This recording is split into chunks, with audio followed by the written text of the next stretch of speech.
could have sworn I did this one already.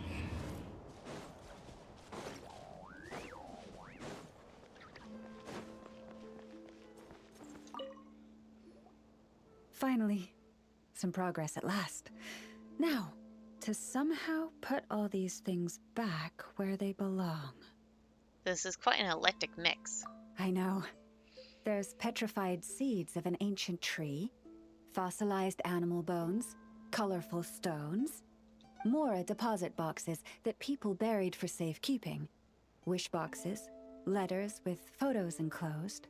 Sounds like it grabbed everything it could get its hands on. Well, weasel thieves have a different perspective on value from us. It seems like this one just bagged anything and everything that grabbed its attention. The seeds and rocks will be easy enough to deal with, but those storage boxes and wish boxes will have been buried with the express purpose of digging them up at a later date. Will you need any help? Thanks for the kind offer, but I've already engaged another slightly more mature weasel thief to handle this. It will be in charge of moving all the items back to their original spots. After all, the kid's heart was in the right place. Making it put everything back where it found it would break its poor little heart. But won't the other weasel thief you've hired tell the first one everything? Hopefully not. The little one prefers to live on its own and act solo, so they're unlikely to meet. It also has a short attention span. Give it half a month, and I'd be very surprised if it still remembers anything it dug up. You sure are an expert in animal behavior. And you understand their psychology, too. I speak their language, and I've had the privilege of their company for a long time. It's only natural that I've come to understand them, no different from making friends. By contrast, other people can't understand what animals are saying, so they're bound to make mistakes when trying to understand them. That's why, in a lot of literature on the topic, phrases like bestial nature are rife with negative connotations, while human nature is seen in a more rounded light. Well, humans are the one writing the books. They can't hear animal sides of the story. You're right. I'm sure those books would have turned out quite differently if they were written by a wolf or a rhyme-horned deer. In any case, to me, human nature and bestial nature are both simply nature.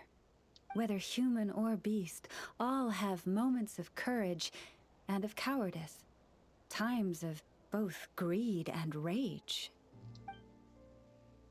We all rejoice in our successes and mourn our failures.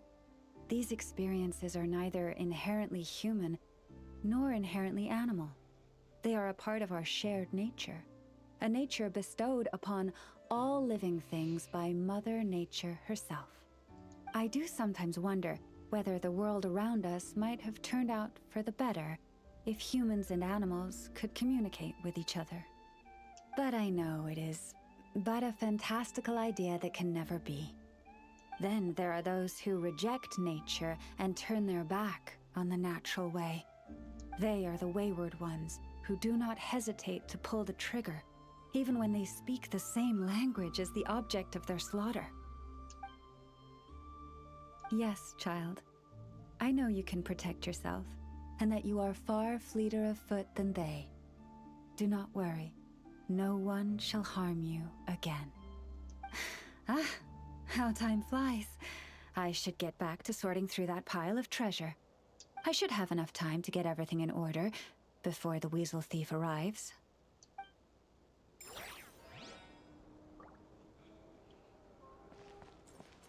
So, I had actually come here thinking that I could figure out what's going on with the I know thing because I had what seemed to be a repeat of an interaction for I know, or else it just never finished. I don't know. But anyways, that was a interaction thing after I guess maxing out my meeting point Frostmoon Enclave stuff. So that's gonna be it for now, and I'll see you guys later.